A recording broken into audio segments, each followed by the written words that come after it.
What the president said was that we've already been at the moon. But he said, and by the way, I had a hand in this, trying to get him to set the vision for America, which is the vision, the goal is Mars. But we may need to go back to the moon. Not the moon as a goal, which is what the Constellation program was. See, that was the big mistake that they made. This is folks who think, I'm not talking about the president, I'm talking about people that I butt heads with in the administration every day. They think they know it all. Well, what they did was, when they used the word cancel constellation, and technically they were correct, because the goal of the president is Mars, not the moon. We were there 40 years ago. But it may well be that we need to go back to the moon to establish a base by which we learn how to live in that environment, since astronauts would have to be on Mars for a year in order to get prepared for going to the ultimate goal. The president, in that April speech that you're talking about, specifically mentioned going by 2025 and rendezvousing with an asteroid. Now, that's a dicey thing, but it sure would give us an incredible capability, if we perfect that, eventually to achieve our goal, and that is to wander out into the cosmos. I have a question from the destitute and the poor of this country. How is the space program going to help them? That's a legitimate question. And those of you who like that question, the answer is not either or.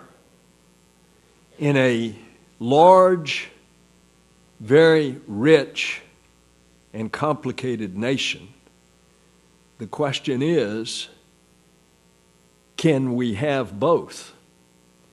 And the answer ought to be clearly yes. That's why I gave you that quote from Apollo 13 from Jim Lovell. Just think, what if Christopher Columbus, once he had discovered and nobody went back? And where would we be? Now, that's one thing. Our character is another thing. It is part of us. I'm repeating myself, but this is what I said earlier. But to comprehensively answer your question, it's part of our character that we've got to continually press the unknown. I said that the frontier is up. There's also a frontier within. As we explore more the functioning of the body, the mind, etc. So, if we ever give up exploration, we're going to be denying ourselves a part of our character.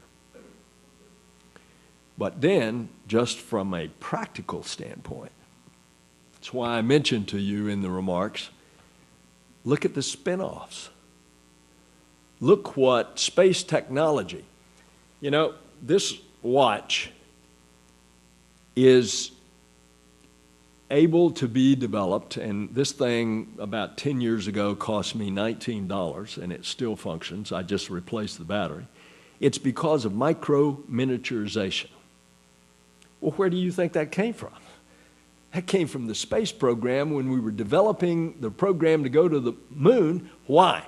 Because you had to have highly reliable systems in a small volume that were light in weight. And that exploded this revolution of micro-miniaturization, as well as all the other technological advances. And there is a list that would be 5 times the size of this audience of spin-offs that have come directly out of development of the space program that are applied every day in our lives here on earth to make it a better life. Before I dash off to the airport, and that's where I'm going to get on the plane to go to Washington, I want you to know how beautiful Florida looks from space. It is this extraordinary sight. It is very typical of space flyers that the first day that you're in space, you're looking for things. I was looking for the Cape. I was looking for Florida. By the second day in space, your perspective has broadened, and you're looking at continents. And by the third day in space, you're looking at home, and home is the planet.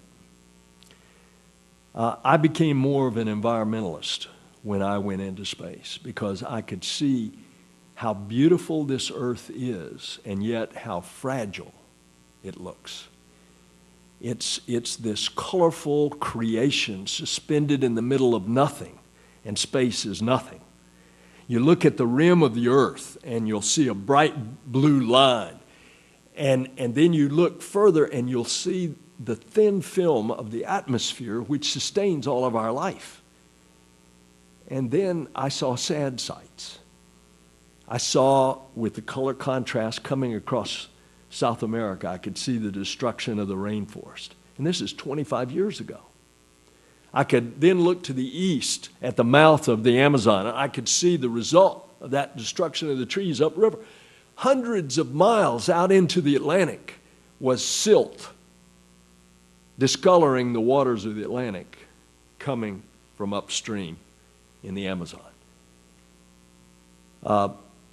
It's an incredible place. You could, coming across North Africa at night, I would get up and cheat on my sleep so that I'd have time to get to the window because every minute is planned. And so I'd be there floating in front of the window looking out, and on one night side of the earth, during a sleep period, I floated up to the flight deck. Everybody's asleep. And I looked at the computer to see where we were, and we were coming across North Africa. I looked out, sure enough, it's all dark, across the Sahara.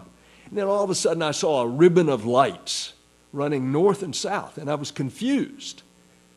And then I realized I was seeing the entire Nile River all at once, the lights being where civilization is. And then just 30 seconds later, we're right over the Middle East, and there are the lights of Jerusalem. And just a little to the north, there are the lights of Beirut, Lebanon. And then just a little to the east, there are the lights of Damascus. And a little to the south of Damascus, there's the lights of Amman, Jordan. And within the window of the spacecraft, it was so controllable and so manageable and so peaceful, when in fact on the face of the earth below, and 25 years later, it's still a place of turmoil. I leave you with those thoughts because you gave me the privilege of having that perspective.